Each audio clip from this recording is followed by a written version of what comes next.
Hey guys, welcome to Tutorial Guru. Today we'll be learning how to use coupons on Temu, and now let's dive right in.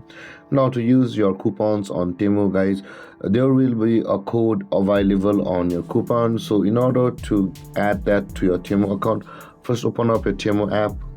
And after opening your Temu app guys, at the bottom of the screen you can see a bunch of icons available for us.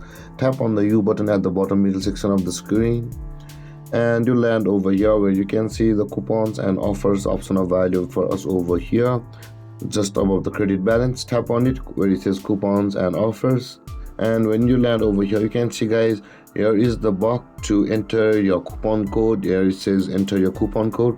Now your coupon has a code, enter that code over here whichever may it be, and after that tap on the apply button at the right side of that box, and that net worth value of your coupon will be added to your Temu account and you'll be able to spend it later on.